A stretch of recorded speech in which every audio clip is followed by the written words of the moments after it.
In the previous video, we have started refactoring the world script so that now we are going to be able to generate the positions that the player sees and get the list of those so that we are going to generate only the positions that we need. Now we have stopped at the creation of the get positions that player sees method, and we are going to start going to the world data helper and implementing the specific methods that will do the calculation for us. So I'm going to right click on the first method, go to the definition, and I should be transferred to our static class called world data helper, in which we are going to start modifying our code. Okay, so first method that we have is get chunk positions around the player. So I'm going to paste here our code. And first, we are going to get the start X and start Z positions and end X and Z positions, which will be the integer values. And those will be basically the bounding rectangle positions of the chunks that we want to create around our player. So we are in the center, our player is in the center, and we want to calculate the start for our for loop and end for our for loop around our player. Now for this to work, we are going to first calculate the start X position in value, which will be the player position X minus, and we are going to calculate the world.chunk drawing range. So we need to have this parameter in our world script. So let's go to our world. So right click on the world and go to the definition. And we are going to add to our world the public int chunk drawing range. And let's set it to be, for example, 8. So basically what it is how many chunks we are going to render around our player in every direction, right, left, up, and down. We have selected 8, but basically this is a factor that can increase or decrease the performance depending on the device that you are going to use for this code. The bigger parameter here, the more chunks we are going to generate around our player. Let's save it and let's go back to our script world data helper, or let's slide down and let's go back to our definition of the method get chunk positions around the player. So now we have our chunk drawing range. And I think this +1 is an addition unintended, and this was for the calculation of chunk data. So let me elaborate why we are calculating this and why was there the +1. So this is our end project, how it would look like. And we are going to have those chunks generated according to our chunk drawing distance. And to correctly render the end positions of it, we're going to basically calculate one more chunk data position near all the edges. And this will allow us to correctly place the end positions for our chunks. So as you can see, some of those cases were generated instead of being discarded because we are going to never see those. But if we do just this, we are not going to have to update this chunk when we generate the next one. And this was causing me a bug because I have added this +1. But instead, if we generate this correctly the first time, then if we want to generate this next chunk, we are not going to basically have to regenerate all this mesh, which will save us a lot of performance. So this is why when we are generating our world, we want to generate our chunks according to the drawing distance, but the chunk data, we want to add +1 to be able to generate all of those edges of our chunks to prevent the need of updating those edge chunks when we move. Okay, great. So this is why I have removed this +1 from here. And we are going to basically have this start X, and this will be player position.x minus world chunk drawing range times the world chunk size. So this will create for us the X position, the starting X point, and the starting Z point will be similar, but now we are swapping the X for Z, so we can basically copy this line and copy those two lines twice below, because we are going to create end X and end Z, and this will simply swap the sign here from minus to plus. So we are generating this square. So those are the starting points of X and Z, and those are the endpoints of X and Z, and those are calculated in reference to our player, which is in the center of our square. And now we are going to basically use the for loop to generate all the positions for all the chunks around our player. Okay, I hope this is now clear. So what we will need to do is create a list of vector3int chunk positions to create equals new list. And we are going to apply basically the same for loop that we had in our world when we were creating our chunks. So this is the same for loop, but now instead of starting from 0, we are starting in our world data helper from the start x. X is less or equal to end x, and x plus equals world chunk size.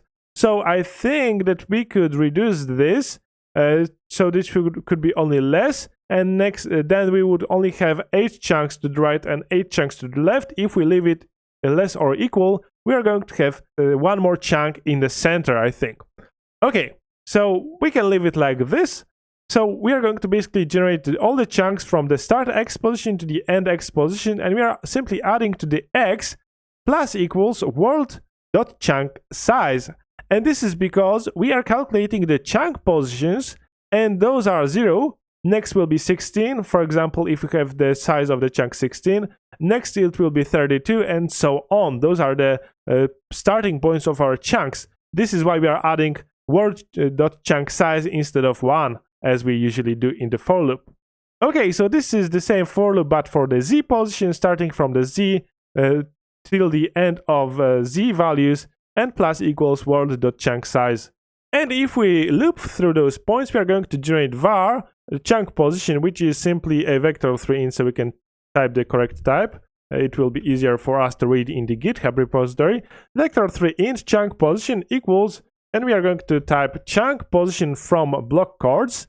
This is a method that we have created earlier in this world data helper. So we are calculating the chunk position from the block coordinates. So the block coordinates in this case are the calculated position. And we are going to pass new vector3int x, 0, and z. And now this will give us the chunk position. And when we have the chunk position, we can simply add the chunk position to the list. Now this creates our topmost chunks that we see. But we, of course, want to create also the position underground. So when we are digging downwards, we will want to be able to get the reference to our chunk instead of spawning the whole chunk when we are digging.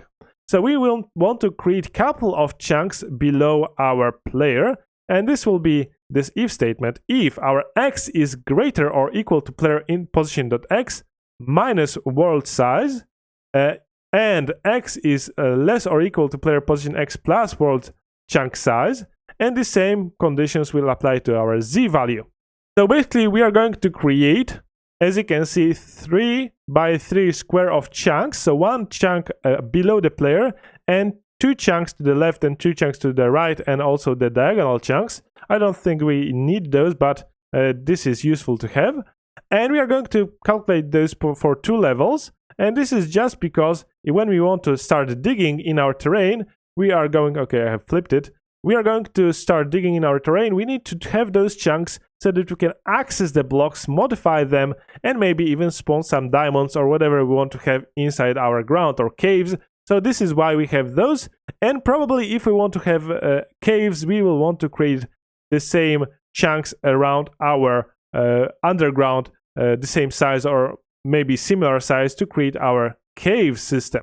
But we are not going to tackle caves in this section. Okay, so this is the idea.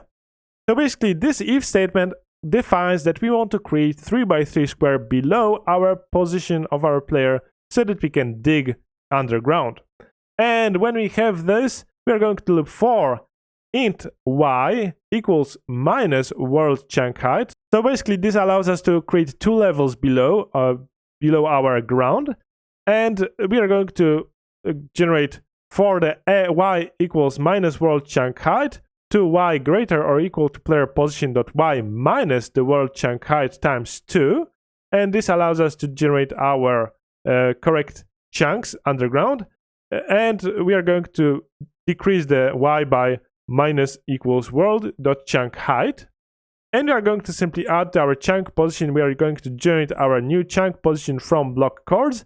But instead of passing x and z and 0, we are going to pass the y value that we have calculated in this for loop, and we are going to pass it as well to our chunk positions to create. Now we can copy those values, and basically the same thing we are going to do below. So let's copy this code from the get chunk positions around our player, and let's paste it to our get data positions around our player. And the only difference will be this +1 in our start position and end position. And this will create us additional chunks outline around our created chunks. Now what we can do is rename this list to be chunk data positions. So again, you can right click and rename this, and we are going to now populate those according to the same for loop. We are going to calculate the position from the same method, and we are going to basically do the same, add those chunks and add the same positions below, so underground, to our chunk data positions to create. So again, we are going to make sure that we create the data for our chunks underground as well. Now the remaining two methods are meant to select only those chunks that are needed, that we actually need to create. So this is select positions to create and select data positions to create. Now lucky for us, C# comes with something called the link. So what we can do is simply return chunk. I think those are all chunks positions needed. And we are going to type where, and right click on it, quick actions, and using system.link, which is a library, which is at the top, that allows us to query any enumerable, which are dictionaries and as well the lists and arrays. So basically this is, instead of creating our own for loop, this allows us to very quickly define what we are searching for. And for example, where allows us to select specific positions. Let's type pos or whatever the name is, because this is a func delegate. So we are basically creating an anonymous function. We are taking in the pos value, which is the position. We are going to type equals greater, so this is the lambda expression, and we are going to check if our world data, which contains our chunk dictionary, and basically what we are providing here is a predicate, what should be checked. So this position will be returned only if this condition is met. So what we are going to do is we are going to ask if our dictionary contains key position, and if this is equal to false, only then we want to return this chunk as actually needed to be created by our algorithm. So, okay, and let's add another function, which is order by. So basically we are going to sort our chunk positions according to the distance to our player. So order by works exactly like where. So we are going to pass the input value, which is the position, and we are going to call a condition vector3 dot distance, and we are going to sort them by the distance. So we are going to call player position and the position, and basically this will automatically sort our positions. Now this returns this order by, and where returns enumerable of vector3 ints. So at the end we are going to add to list, and this will convert the enumerable to a list. So now we are sure that we have returned a list of positions. And basically let's copy this statement and let's paste it into our select data positions to create. Now we have our all chunk data positions needed, and instead of using chunk dictionary, we are going to use chunk data dictionary contains positions, and we're going to basically do the same. And actually we do not need to sort this, but let's leave it just for safety, because I haven't tested this without this code. But I do not think that it does matter, because we are going to first calculate the mesh for all the positions, and then we are going to create the chunks. But let's leave it like this, and those are all the methods that we are going to have in this world data helper.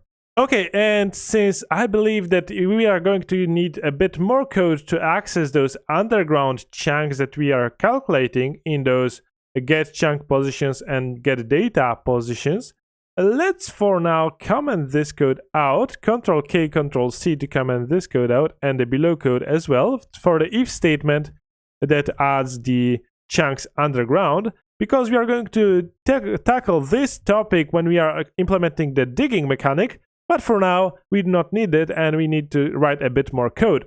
Okay, so with this code commented out in both of those methods, let's save our script and let's go back to our world. And here, in our generate world method, we have commented out the code behind deleting and removing chunks from our dictionaries. Now we have those two loops that currently work as they should, so they are using the map size in chunks to generate our chunks.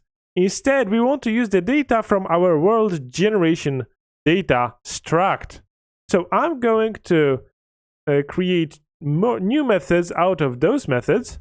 So let me paste the first one. Let me comment this one out, Ctrl-K, Ctrl-C, the for loop for creating the chunk data. Since we need to do this first, we are going to now have a for each loop var position in world generation data dot chunk data positions to create. So we are using the result of this struct calculation, and we are going to get the chunk data equals new chunk data, so what was here, but now instead of the calculation of the position, we are going to pass chunk size, chunk height, this as the world reference, and this position as the position. Next, we are going to have chunk data, new data equals string generator generate data, and we will pass the data and the map seed offset as it was above. And last thing is world data chunk data dictionary add, and I have passed here the position, but you can pass here of course the new data, the world position, and the new data to add this data to our dictionary. So now we have our points in the dictionary, and the below for each loop should work as the same. So it should generate us the chunks per each chunk data point. But we do not want this. As I have said, we want to calculate one more data position, then we want to generate chunks to have the chunks correctly rendered. So again, we are going to comment this code out, and instead I will paste a new for each loop. Okay, and in this for each loop, we are going to loop for now position inside our world generation data dot chunk position to create. So those are chunk positions. Above we had chunk data positions. So those are the chunk positions that we want to create, and we are going to create them less of those than we have the chunk data positions. Next, we do not need to debug.log the position. We are going to get the chunk data now using the world data.chunk data dictionary. So we are getting here the data, and next this is basically the same code, so you can copy this previous code here. Mesh data equals get chunk.get chunk mesh data for this data point. Next we are going to generate the object, basically the same what we were doing up below. Again, I have changed this to position, but you can pass here the data.world position, it will work as well. And here I think it was also data.world position in the previously written code. Okay, so with this, we should have all the chunks rendered correctly. Let's save this world script, and at the end, of course, we are calling this onWorld created to create our player. Now, let's go back to Unity. Okay, great. And be sure that in the world, maybe let's start from the smaller chunk drawing range, for example 2, because the more chunks you are drawing, the more time it will take to calculate all the mesh data without multi-threading. So let's start with 2 in the world for the chunk drawing range. Let's press play, and let's regenerate our map. And you should see that now our player was spawned correctly, and our chunks were generated around our player instead of generated from the 0.00 in the up and right direction, I think, or up and left. In any case, this is the idea, because soon we are going to generate more chunks around our player when we are moving. So what we could do is, again, press play, because now we are not regenerating, not clearing the dictionaries, we need to restart it. And we are going to select our world. Let's set the chunk drawing range to 8. If you have less powerful machine, set it to something less. And if we generate our world, it should take some time, but at some point it will generate us this big map that contains multiple, I think it should contain 8 on one side, 1 in the middle, and 8 on the other side. So together it will be 17 chunks at each side of this square. And this will be our map generated. And as you can see, we could lower the water level because right now we are spawned inside the water. But here is our terrain generated from the by the voxel engine implemented in the section 1. And in the next video, we are going to run the same code, but now we are going to make sure that we can generate more chunks as we are moving around our terrain. Okay, see you in the next video.